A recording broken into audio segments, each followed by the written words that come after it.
All right, so remembering the steps here anytime we're approaching a work energy theorem problem. Now, another question. How do I know I'm dealing with a work energy theorem problem? What are some things I'm going to see in a work energy theorem problem? Force, newtons. Okay, I'm probably going to see some mention of force or be given a number in newtons. That would be one thing. A mass. Probably be given a mass, although I could get some other ones with mass, but that would certainly be something that would always be there. What else? What's going to be happening in a work energy theorem question? Right, there's going to be a change in energy. Okay, and by a change in energy, or the signs of a change in energy are something being lifted or lowered, or something being, if I throw something, what happens to its speed? It changes, okay? So there's either a change in height or a change in speed, okay, in a work energy theorem question, all right? Now, there's also a change in speed in acceleration problems, but they set up quite a bit different. When I read an acceleration problem, I'm given different things, okay? Like, usually an acceleration problem will either give me or ask me to calculate time. Has there ever been a work energy theorem question we've done that had time in it? No. Okay, so little things like that, because sometimes when you're on a, like it comes unit exam time and now suddenly you've got all these different types of problems, it's important to be able to identify what type of problem it is I'm dealing with, which is why I give you a mark for choosing the correct formula as one of the marks in a question when you're doing it, okay? Because it says you read the problem and identified that this was this type of problem, okay? All right, so in this work energy theorem problem, we've got a pitcher throwing a ball. We know the mass of the ball to be 0.250 kilograms. Okay, they are going to exert 300 newtons worth of force. Okay, and that's going to be over a 2.2 meter path. That path's probably not a straight line, but it actually doesn't matter. Okay, as long as the force is being exerted over that, because if you're holding the ball, okay, kind of looking at the catcher and getting the signal for what pitch you're supposed to throw, the ball is stationary. All right, so VI is going to be 0. But when I start the wind up and everything, the ball moves through like an arc in a bunch of different directions. Okay, but the distance is scalar, right? So we're only worried about what distance over which the force is exerted. So that's going to be 2.2 meters. Right? I just didn't want anyone picturing a pitcher with a 2.2 meter long arm. Okay, it's definitely not. All right, so those are the pieces of information that we have, in addition to the fact that VI will be 0 meters per second. All right, this question asks about speed. So what kind of energy is being changed here? Kinetic. All right, so we're going to start out with work equals a change in kinetic energy, right? And that's going to mean then that force times distance equals 1/2 mvf squared minus 1/2 mvi squared. But what's vi? 0. Okay, so I'm just going to get rid of that because it's going to equal 0 anyway. Okay, looking for vf. What do I do to get vf by itself? Divide by 1/2 of m and square root. Okay, are we seeing the pattern? Okay, because like every single time we've done one of these, the pattern's essentially the same, right? Okay, so when we plug in our numbers here, we're going to have 300 newtons times 2.2 meters divided by 1/2 times 0.250.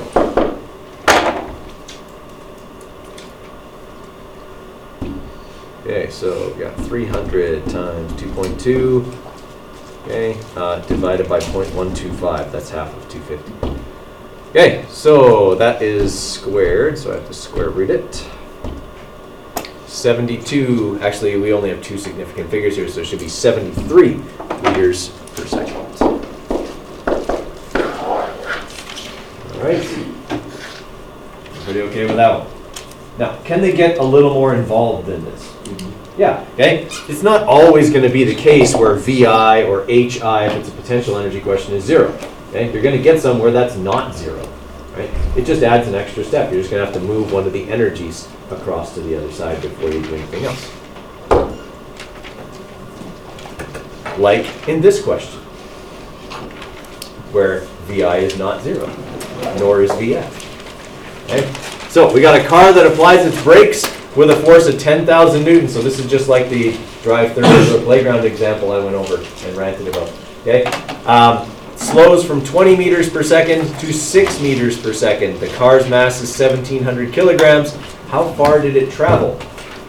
Okay, so it's how far did it go while slowing from 20 to 6 meters per second?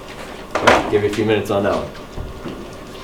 Okay, so our givens in this question are that we know the force is 10,000 newtons. Okay, we know that it slows from an initial speed of 20 meters per second to a final speed of 6 meters per second. Okay, and that its mass is 1,700 kilograms. All right, what kind of energy is changing? Kinetic, it's slowing down. Okay, in this case now, though, the object's not gaining energy, it's actually losing it. Yeah, it's going to be doing work on the brake pads, making them get hotter and slowing the car down. All right, so work is going to equal the change in kinetic energy. All right, so that's going to mean then that force times distance equals 1/2 mvf squared minus 1/2 mvi squared. And we actually have an initial and a final kinetic energy in this question. So I want to find out how far the car travels. What do I have to do now? Divide both sides by force. Okay, so does that change anything, really? Okay. The only time this gets like a little bit tricky is if I was looking for like VF. Well, then I would just have to add that whole 1/2 MVI over to the other side. Okay, it's really about the only trick to it.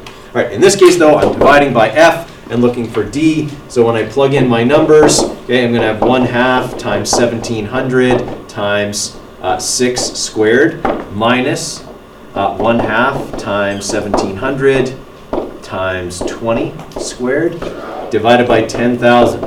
Here's the trick though. How many of you got a negative number when you did this? Yeah, here's why. Force is a vector quantity. It's a push or a pull. If you push or pull something, does it have direction? Okay, which way do your brakes exert a force? Backwards. Therefore, the force has to be negative.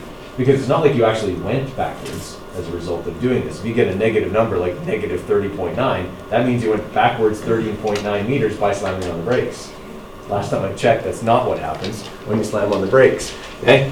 So this force has to be negative. Now, in the end, if you forgot that, you probably wouldn't write negative 30 meters on the test. Common sense would say, oh, I didn't go backwards.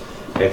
All right, so when we do this here, okay, we should get, it comes out to 30.9, but 6 meters per second has one significant figure. So I actually have to write it like this. 3 times 10 to the 1 meters. That's 30 with one significant digit. I wouldn't do that very often. I think I just forgot to put 0.0. All right, questions on how that one worked? Got all the work here. Okay, so we got a slingshot aimed straight upwards. So a person is basically lying on the ground with a slingshot. Okay, so when we pull the rock back, the rock is on the ground. Okay, so what's the initial height in this question? Okay, so it's aimed straight upwards and drawn back 0.4 meters with a force of 1,500 newtons. Okay, the rock reaches a height of 30 meters. What's the mass of the rock? Give you a minute or two there. So for this one, okay, we know that we don't know the mass. That's what we're being asked to find. Okay, we know the distance the force acts over is 0.4 meters. We know the force itself is 1,500 newtons. Okay, and that the initial height is 0 and the final height is 30 meters. Right? So what kind of energy is changing here for dealing with height? Potential energy. Okay. Now, does that mean that kinetic energy didn't change initially? No, it did. Okay, and kinetic energy changed all throughout the flight, but we're never told about it. All we're told about is you didn't have any potential at the beginning, and now you have a whole bunch at the end. Right? So work is the change in potential energy. So that's going to be force times distance equals m times g times hf minus m times g times hi, but hi is 0. All right. So I'm looking for the mass. What do I do to get mass by itself? Divide by GHF. Okay, so that's going to mean 1,500 times 0.4 divided by 9.81 times 30. Okay, and that'll come out to 2.0, actually we only have one significant figure here, it should just be 2 kilograms. Everybody all right with that one? Right. So, as tricky as these can sound when you read them, mathematically, are they ever very difficult? I mean, really, we're moving one or two things around in a question like this. We set FD equal to either 1/2 MVF, or sorry, 1/2 MV squared or MGH. Like it's one or the other, right? Okay. All right, try this one. So this is one where we have where we have energy initial and energy final. Okay, so neither one of them are 0. Okay, so we're doing 4,000 joules of work, which actually makes this question a little easier because they tell me how much work is done, not force and distance. Okay, on a 25 kilogram box in carrying it up a ladder from a height of 7 meters. So we're starting at a height of 7 meters. We're looking for the final height of the box. All right, so once again, let's decide what kind of energy is being changed here. Potential, it's being lifted, right? It's being brought up a ladder. So we got a change in potential energy. We know that there's 4,000 joules worth of work being done. Okay? We know that the mass of the box is 25 kilograms. Okay? We know the initial height of the box is 7 meters, and we're looking for the final height of the box. Okay? So I wasn't given force or distance, but that's okay because I was told what their product is, work. Okay? I was told it's 4,000 joules. So work's a change in potential energy, so I'm going to write down work equals m times g times h final minus m times g times h initial. All right. If I want to get hf, which is what I'm looking for, by itself, I need to move some stuff. Now our rules of algebra say move what's not attached first. Well, what's not attached to HF? MGHI. Okay, the other way to look at this could be like this.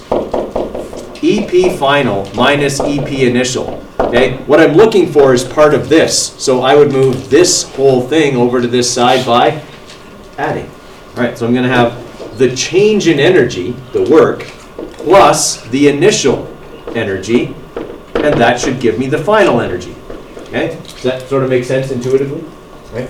Work's a change in energy, so if I take that change and I add it to what I had at the beginning, it should give me what I have at the end. Okay, so now that I've got that, now I want to find HF. So to get HF by itself, what do I have to do with M and G? Divide them over.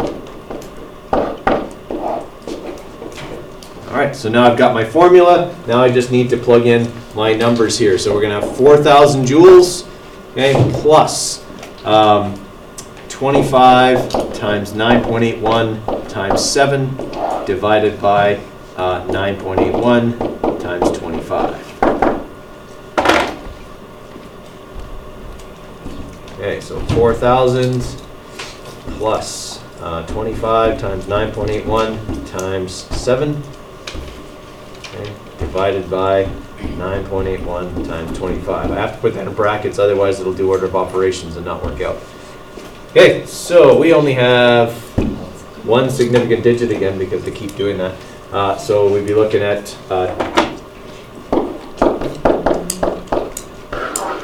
2 times 10 to the 1 meters for our answer. Okay, everybody all right with how that one worked? All right, so that one had one little thing. That's the reason I made this one up, is that involved us actually moving an entire form of energy over from one side of the equation to the other, and we hadn't done that yet.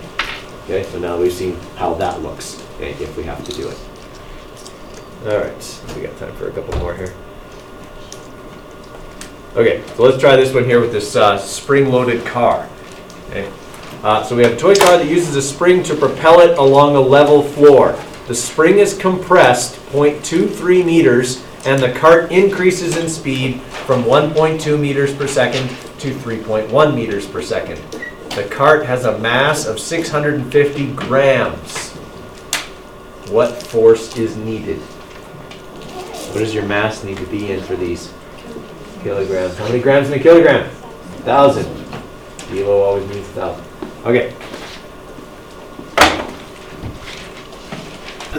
Okay, so in this one, what kind of energy is being changed?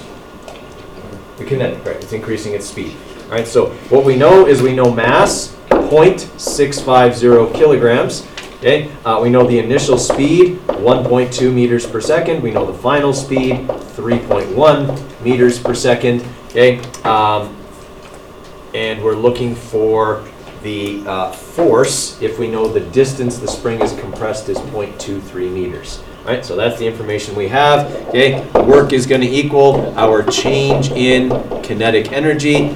Force times distance equals 1/2 MVF, our final kinetic energy, minus 1/2 MVI, our initial kinetic energy. We're looking for force, so what do I do with D? Just divide it over, right? Okay, so we'll have 1/2 times 0.650 times 3.1 squared minus 1/2 times 0.650 times 1.2 squared. Okay, all divided by 0.23 meters, and that should give us 11. Actually, it should just give us 0.5 times 0.65 times 3.1 squared minus. Oh.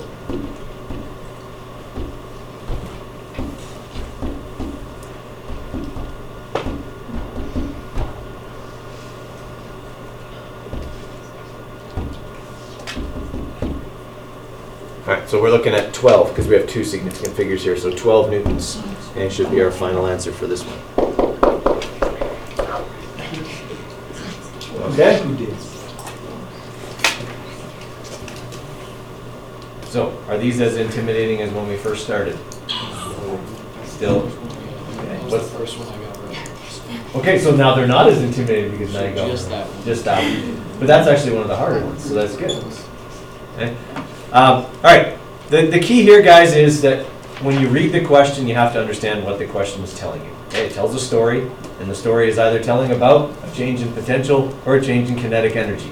They're very short stories, and they're not very interesting. But, okay, that's what's going on in the question, right? And the reason we do that now, and like I said, these are short stories, okay, is that as you move along through your sciences, okay, those stories get longer. Right, to the point where in any one of the three sciences, your diploma exam could have a preamble to one question that could be more than a page long. Okay, especially on the physics diploma. Okay, the worst case we've ever seen was a page and a half of like information used to answer question 43. 1 mark. Okay, and you had to read. Yeah, you had to read this like page and a half of stuff. 1 mark. 1 mark. Okay, it was all about an experiment with a cathode ray tube, which people don't even know what that is anymore because we don't use it in television anymore. Question, if I had time in the end, I'd go back. Well, I think a lot of people did. I mean, you always have time because you have 6 hours to write it now. You could write 3 diploma exams in that amount of time. When I was back in high school, that's what you could have done because you only had 2 hours to write it. But, so, just know that being able to read a question and decipher it, okay, get what you need from it in terms of what do I need from the context and what do I need in terms of the numbers, okay, that's an important skill. So we start you out small with a short story, okay, with a lot of numbers in it, okay, but it's going to get bigger and bigger as you go along, and you're going to have to develop some reading comprehension skills, okay. Your English is going to come into play. Now the good news is that at least in the science stories, there's no interpretation, okay. You don't have to say that, you know, that multiple choice question where every single one of the answers seems plausible. Okay, you know, well, maybe the person did think that way, or maybe they thought this way, and it's all like fuzzy. But in science, obviously, it's going to be more factual. Okay, so there's the good news on that. You just need to be able to understand what you're reading, not get meaning from it. We actually did an exercise on that in CLCs one day, where we did one of the questions from the diploma exam, and I got one of the best scores, 4 out of 7. Okay, yeah, it was terrible. Okay, like. And every answer seemed reasonable and plausible. I'm like, well, I read that, and it's what it meant to me. How can that be wrong? Exactly. It's an arts course. Nothing's wrong, is it? But apparently there is. It is right. So stupid. Yeah. So I stick with this. Me no English teach. Okay, so on Monday, we're going to be doing the lab. Okay, and the lab is going to be work energy theorem. It's pretty straightforward though. Okay, like you should be able to get the lab and the entire lab report done in class. I'm not expecting it at the end of class, but it shouldn't be a ton of homework for you, because all we're doing is stretching a rubber band with a spring scale 5 times and measuring the force. Like, it's super easy. The procedure takes literally 5 minutes, okay? And then you can set to work on doing the report. So on Monday, okay, be ready for that. On Thursday of next week, we'll also be doing another lab, but it'll be on conservation of energy. And then the week after that is your unit exam. I will be posting next week, probably early next week, the unit exam review for you. Okay, so you can start looking at that as well. Okay, so just know that kind of stuff is coming up. Mr. Good. Yeah. To calculate, like using temperature and decimals and stuff with kinetic energy that you can